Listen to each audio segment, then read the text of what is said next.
అందమైన చర్మ సౌందర్యం మీ సొంతం. Second aqua radiance deep cleansing gel.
మీ షాప్ లో స్వీట్స్ అన్ని నేతో తయారు చేసింది. అసలు సిసలైన నేతో తయారు చేయబడిన స్వీట్లు సార్.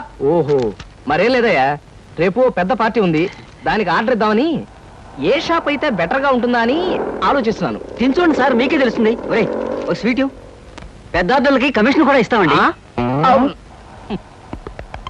ఓహో, బ్రహ్మాండంగా ఉంది.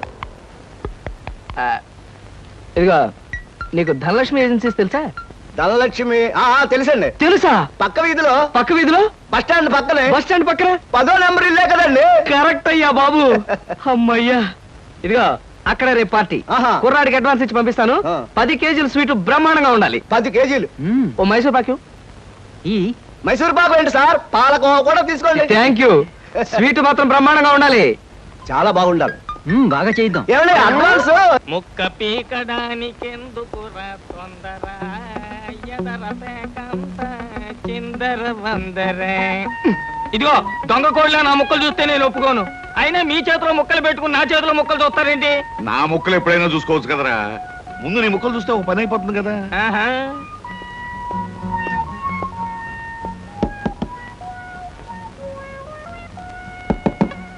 జోకర్లు బెదురుతాయి.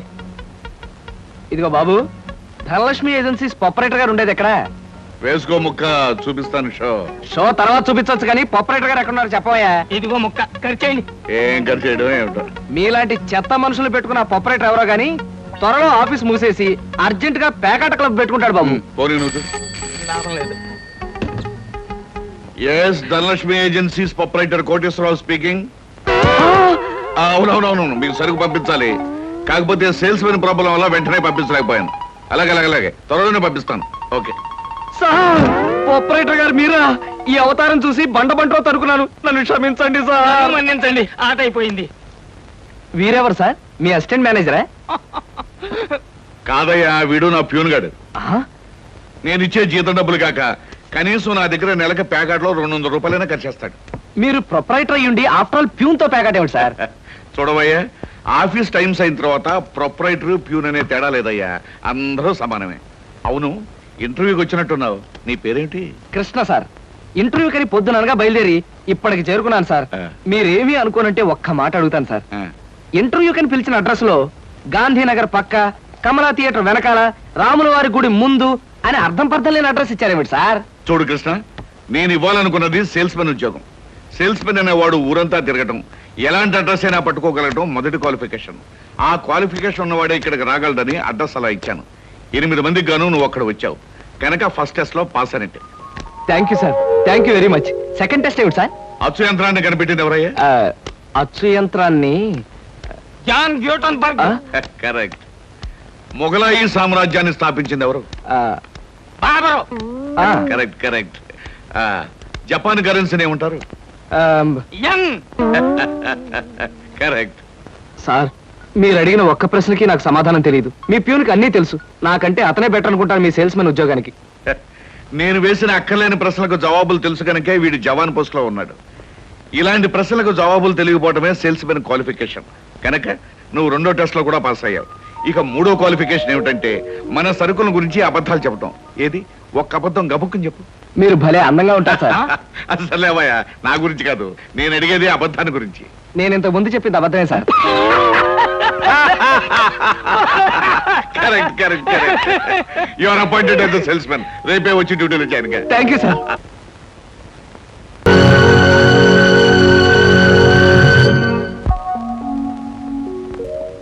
ఏమయ్యా, మీ నలుగురు కలిసి ఈ నెలలో 6 డజన్ ఆర్డర్లైనా తీసుకోలేదు. ఎందుకు పనికొస్తారా మీరు? సోపులకు కానీ పౌడర్లకు కానీ పెర్ఫ్యూమ్స్ కానీ మీరు ఒక్క ఆర్డర్ కూడా తీసుకోలేదంటే నేను మీకు జీతం ఎందుకు ఇవ్వాలి? మీరు ఎందుకు తీసుకోవాలి? అదిగా సార్, ఎన్నో విధాలుగా ప్రయత్నం చేశాం కానీ కారణాలు సంజాషులు కాదు నాకు కావాల్సింది, పని జరగడం కావాలి. Good morning sir. Good morning. కొత్తగా ప్రకాష్ నగర్ లో 4 ఆర్డర్లు, శ్రీరామ్ నగర్ నుంచి 15 ఆర్డర్లు తీసుకొచ్చాను. వాళ్ళ మన సరుకు వెంటనే కావాలని చిందులు దొక్కుతున్నారు. మనం గనక ఆలస్యం చేస్తే మన ఆఫీస్ మీద పడి అల్లరి చేసే అవకాశం ఉంది. గుడ్. సేల్స్ మెన్ అంటే అలా ఉండాలి. జాబ్ ఎలా చేయాలో మీకు తెలియకపోతే కృష్ణ దగ్గర శిష్యారకమైనా చేయండి అయ్యా. వెళ్ళండి. సార్, మ్మ్. ఇంతవరకు మన వాళ్ళు ఎవరు నెహ్రూ నగర్ ఏరియా టచ్ చేసినట్లేదు. ఇవాళ అటువైపు దండయాత్ర చేద్దామని చూస్తున్నారు. Very good. అది సరే కృష్ణ, మన వాళ్ళు ఎవరు కాళ్ళు గడ్డాలు పుచ్చుకుపతి వల్ల ఒక్క ఆట కూడా తేలేకపోతున్నారు. మరి నువ్వేమో నెలకు 30-40 ఆటలు తీసుకొస్తున్నావు. ఏమిటయ్యా నీ టెక్నిక్? ఆ, నా టెక్నిక్ మాటల్లో చెప్పేది కాదు సార్. పోనీ సౌజ్ఞలో చెప్తావా? అది కాదు సార్. ఆ. నేను కస్టమర్స్ తో డీల్ చేస్తున్నప్పుడు మీరు కళ్ళారా చూస్తే మీకే తెలుస్తుంది. అయితే నేను కూడా ఇవాళ నీతో పాటు వస్తానయ్యా. మీరు కూడా నాతో పాటు రావచ్చు. కాకపోతే మీరు ఇలా సూటు బూటు వేసుకుని ప్రొపరేటర్లా నా వెంట వచ్చారనుకోండి, వీడు సన్నా సేల్స్ మెన్ రా, వీడి వల్ల కాక ప్రొపరేటర్ వెంటేసుకు తిరుగుతున్నాడని మన ప్రోడక్ట్ ను అనుమానించే అవకాశం ఉంది. అమ్మో, మరైతే ఎలాగయ్యా రావటం? మీరేమీ అనుకోకపోతే ఆ. నా వెంట మీరు రావడానికి ఓ మహత్తరమైన ఐడియా చెప్తాను. ఏమిటయ్యా అది? Come in. Good morning sir. Good morning. Potharaju,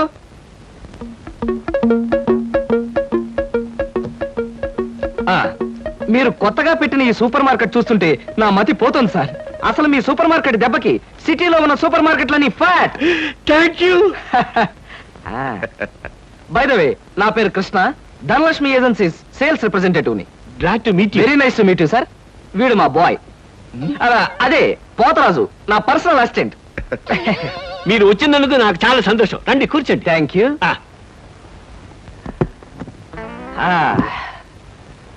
Potharaju, boys కూర్చోకూడదు కదా.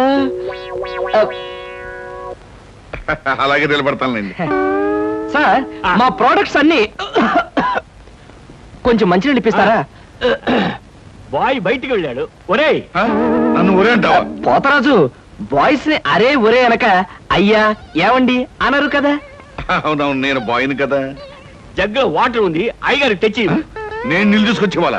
లేకపోతే నేను తీసుకురావాలా? కదా పోతరాజు, ఇప్పుడు నువ్వు బాయ్ కదా. అవును, నేను బాయ్ని కదా. మీ బాయ్ ఏంటి జోకర్ లాగా ఉన్నాడు? కొత్తగా చేరాడు, మొద్దు స్వరూపం, మీరేమనుకోకండి. ఆహా, మిమ్మల్నే సార్. ఓహో, ఏమిటయ్యా? ఒక్కసారి కళ్ళజోడు తీయండి సార్. ఆ, అరే రే, ఏమిటయ్యా? Face reading sir. ఫేస్ రీడిగా? ఆ మొహాన్ని పట్టి ఆ. అవతల మనిషి యొక్క మంచి చెడు చెప్పడం. దాన్ని నేను 6 సంవత్సరాల పాటు అలహాబాద్ లో ఐజిన్ ఓవర్ అనే ఆస్ట్రేలియన్ దొర దగ్గర ట్రైనింగ్ పొందా. మీరు ఇప్పుడు ట్రైనింగ్ పొందారు? ఈ దిక్కుమాల ఉద్యోగంలో చేరక ముందు. నువ్వు కాస్త నోరు మూసుకుని నిలబడు. ఒరేయ్, ఆ ఫ్లాస్క్ లో కాఫీ ఉంది, పట్టుకురా. నేను కాఫీ తీసుకురావా? ఆ. ఏంటి దొరలాగా మాట్లాడతాడు? ఒకప్పుడు బాగా బతికిన వెదాలండి. ఆ? నేను వెతవనా? నువ్వు బాయ్ కదా, వెళ్ళి కాఫీ పట్టరా. సార్, ఆ, మీ ఫేస్ చూస్తుంటే ఆ. చక్కటి భార్య, చుక్కల్లాంటి పిల్లలు, లక్షల ఆస్తి ఉన్నట్టు కొట్టొచ్చినట్టుగా కనిపిస్తోందండి. ఇక ఫ్యూచర్ లో మీకు గొప్ప చేంజ్ రాబోతోంది. గొప్ప చేంజ్. ఆ. అది ఏంటయ్యా? ఆడరేఖ, ఆస్తి రేఖ వరుసగా మీ రేఖలో కలవబోతున్నాయి. నిజంగా? అందులో ఆశ్చర్యపోవాల్సిందే ఉందండి. ఆ. మీ అందం, మీ పర్సనాలిటీకి ఏ ఆడదైనా ఇట్టే పడిపోతుంది. సిగ్గుపడకండి. కాకపోతే ఎంత తొందరలో పడబోతుందనే విషయం చెప్పాలంటే కొంచెం స్టడీ చేయాలి. ప్రస్తుతం నాకు టైం లేదు. మా సరుకు ఆర్డర్ తీసుకోవాలి కదండి, ఏదో పొట్టకుట్టు కోసం. పద పోతరాజు. మీ సరికి నేను ఆర్డర్ ఇస్తాను. ఏదో డీప్ గా స్టడీ చేయాలని చెప్పారే, చేయండి. కూర్చుని కూర్చుని.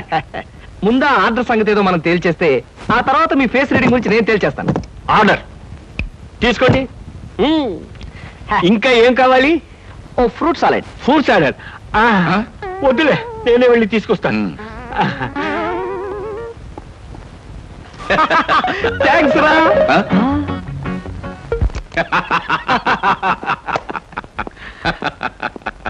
నిజంగా నీకు గొప్ప టాలెంట్ ఉందయ్యా. 6 నెలల్లో ఆడది ఆస్తి కలిసి వస్తుందని 60,000 రూపాయలు సరుకు వాడికి అంటకట్టావు. అవును, అసలు నీకు ఫేస్ రీడింగ్ ఏమన్నా తెలుసా? ఫేస్ రీడింగ్ లేదు, మీటర్ రీడింగ్ లేదు సార్. ఆ. ఆ మాట ఎక్కడో చదివినట్టుగా గుర్తు. ఆ.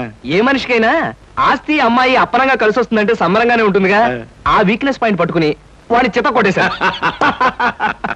నాతో ప్యూర్ వేషం వేయించితే వేయించావు కానీ మహత్తరమైన నీ టాలెంట్ కనిపెట్టే అవకాశం కలగజేసావయ్యా. సరే కూర్చో. పర్వాలేదు సార్. పర్లేదు కూర్చోవయ్యా. ఇంతకాలం నువ్వు నా దగ్గర పనిచేస్తున్నా మీ కుటుంబ వ్యవహారాలు ఏమి తెలుసుకోలేదు. అసలు మీ వాళ్ళు ఎవరైనా ఉన్నారా? ఏమిటి మీ కుటుంబ పరిస్థితి? సాధారణంగా మా కుటుంబ విషయాలు చెప్పి ఆ. ఎదుటి వారికి తలనొప్పి తెప్పించడం నాకు ఇష్టం లేదు. పోనీ తలనొప్పి తెప్పించకుండా క్లుప్తంగా చెప్పబోయా. హ, అంత అభిమానంగా అడుగుతున్నారు కాబట్టి చెప్తున్నాను. ఆ. నేను కాకుండా మా ఇంట్లో ఉన్న వ్యక్తులు 3. మా అమ్మ దైవభక్తి, ఎదుటి వాళ్ళ మీద అభిమానం ఆప్యాయత కలిగిన దేవత లాంటి మనిషి. ఇకపోతే మా నాన్నగారు క్రితం జన్మలో తను త్యాగరాజు తాన్సేన్ లాంటి గొప్ప సంగీత విద్వాంసుడని ఆయన ఉద్దేశం.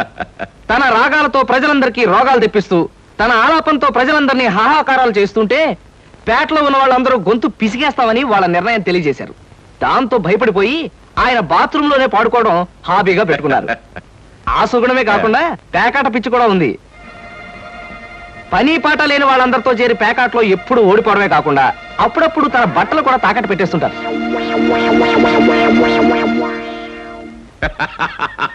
ఇక మిగిలింది మా తమ్ముడు సినిమా యాక్టర్ చిరంజీవి. ఏమిటి, సినిమా యాక్టర్ చిరంజీవి మీ తమ్ముడా? అబ్బే కాదు సార్, మా తమ్ముడు బాబ్జీ చిరంజీవి అభిమాని. అలా చెప్పు, లేకపోతే చిరంజీవి మీ తమ్ముడు ఏమిటి, నీకు ఉద్యోగం ఏంటి అనుకుంటున్నాను. అబ్బే కాదు సార్, ఇక యథాశక్తి వాడు చదువు సంధ్యలు మానేసి సినిమా థియేటర్ల దగ్గర కటౌట్లకు దండలు వేయడం, చిరంజీవి సినిమా రిలీజ్ అయితే పిచ్చిగా రెచ్చిపోయి థియేటర్ దగ్గర గోల చేయడం ప్రస్తుతం వాడి జీవిత జయంగా పెట్టుకున్నాడండి. అది సార్ మా కుటుంబ పరిస్థితి. అంటే ఇంటెల్లబాదికి సంపాదించి పెట్టేవాడు నువ్వు ఒక్కడవేనన్నమాట. చూడు మిస్టర్ కృష్ణ, నీ కారణంగా మన కంపెనీ ఎంతో అభివృద్ధిలోకి వచ్చింది. అందుకు ప్రతిఫలంగా మీ కుటుంబానికి సాయం చేయడం ప్రొపరైటర్ గా నా కనీస ధర్మం. ఈ నెల నుంచి నీ జీతం 1000 రూపాయలు పెంచుతున్నాను. Okay? Thank you sir, thank you very much. ఆ విధముగా జూదమునందు అన్ని పోగొట్టుకున్న పాండవులు అరణ్యవాసములకు బయలుదేరి. ఆహా, ఏమి రాశాడయ్యా మహానుభావుడు. ఎవరు? వాల్మీకి మహాకవి. The law of diminishing returns states that the more you consume of a product, the more you పరీక్షలు కదన్నయ్యా, చదువుకుంటున్నాను. ఓహో, చదువు చదువు. అలాగే. అమ్మా అమ్మా, వస్తున్నాను బాబు. చేసేది సేల్స్ మెన్ ఉద్యోగం. నీడ పట్టున ఉండకుండా ఎండనక వాననక ఊరంతా తిరిగి అలసిపోయి వస్తుంటాం. నీ కష్టం తలుచుకుంటే నాకెంతో బాధగా ఉందిరా కృష్ణ. కాఫీ తీసుకో బాబు. అమ్మా, నా కష్టంతో ఇంట్లో అందరి ఆకలి తీరి కుటుంబం అంతా ఆనందంగా ఉందని తలుచుకున్నప్పుడల్లా నాకు సంతోషంగాను సంతృప్తిగాను ఉంటుందమ్మా. అన్నట్టు ఇవాళ జీతం అందింది. ఇంటి ఖర్చులు ఏమిటో, ఎవరెవరికి ఎంతెంత ఇవ్వాలో లిస్టు రాసిస్తే. కృష్ణ, ఈ వయసులోనే సంపాదించే బాధ్యతను ఎత్తినేసుకున్నావు. కుటుంబాన్ని నడిపే బాధ్యత కూడా నీకెందుకురా? డబ్బు నాకు ఇస్తే ఖర్చులు మిగిలిన విషయాలన్నీ నేను చూసుకుంటాను. నీకివ్వడానికి నాకేమీ అభ్యంతరం లేదమ్మా. కాకపోతే ఈ కాస్త జీతంలోనూ అందరినీ మేనేజ్ చేయడం నీకు కష్టమేమోనని. ఒరేయ్, నేను అమ్మని, నాకు ఆ మాత్రం తెలీదు. అమ్మవు కాబట్టే అందరి మాటలకు కరిగిపోయి అడిగిన వాళ్ళందరికీ కాదలేక ఇచ్చేస్తావని. సర్లేరా. సరే సరే సరే, తీసుకో. నేను వెళ్ళి బట్టలు మార్చుకొస్తాను. బియ్యానికి 300. అమ్మా, నీకు విషయం చెప్పాలంటే ఏడుపు వస్తుందమ్మా. ఏడవలసిన అవసరమే వచ్చిందిరా బాబ్జీ. ఇంట్లో నాన్న సంగీతంతో హింసిస్తున్నాడని చదువుకోవడానికి బీచ్కి వెళ్ళాను. అక్కడ వాచ్ పోయిందమ్మా. ఎల్లుండి నుంచి పరీక్షలు. కనీసం చేతికి సెకండ్ హ్యాండ్ వాచ్ అయినా ఉండాలిగా. ఓ 100 రూపాయలు బొమ్మా. ఈసారైనా తగలేసుకోకుండా వాచి కొనుక్కో. అలాగే. ఇదిగో 100. అయినా వాచి బారేసుకోవడం ఏమిట్రా పిచ్చి వెధవ.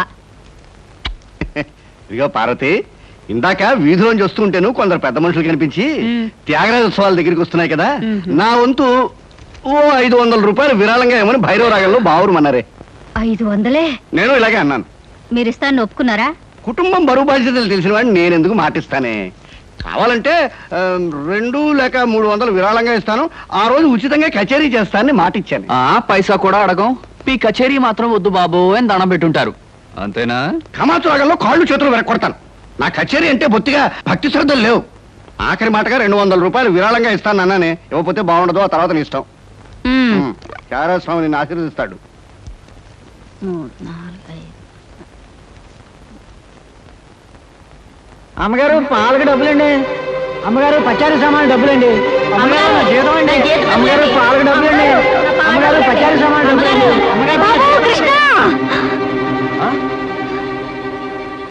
నా వల్ల కాదురా. అమ్మా, డబ్బు సంపాదించడం ఎంత కష్టమో ఖర్చు పెట్టడం కూడా అంతే కష్టం అమ్మా. ఖర్చు పెట్టే విషయంలో మనసుని మమతని కాస్త కట్టేసుకోవాలి. రే బాబ్జీ, బాబ్జీ, ఏంటన్నయ్య? నీకు 100 రూపాయలు ఎందురా? Watch beach. ఆ? Watch beach. కొట్టానంటే దవడ వాచి బీచ్లో గోచితో పరిగెడతావు రాస్కెల్. ఇదేంట్రా? అరే ఇది ఎక్కడ దొరికిందన్నయ్య? ఆ చమల్లాల్ కొట్లో నువ్వు తాకట్టు పెట్టిన చోట దొరికిందిరా. 75 రూపాయలు ఇచ్చి విడిపించి తీసుకొచ్చాను. ఆ 100 రూపాయలు ఇచ్చి వాచ్ తీసుకో. చూడు, ఎక్కువ భయం నటించక. రేయ్, మొహం మీద కొట్టానంటే భూపాల్ రాగంలో భారీ ఎత్తున ఎడుస్తావు. సినిమా హాల్లో తెరల మీద పువ్వులు చల్లడానికి, చిల్లర చల్లడానికి వాచీలు తాకట్టు పెట్టుకుంటారా? అడ్డగాడిద అని. వాడు అడ్డగాడిదైతే మరి నీ సంగతి విన్నానా? నా సంగతి వేర్రా.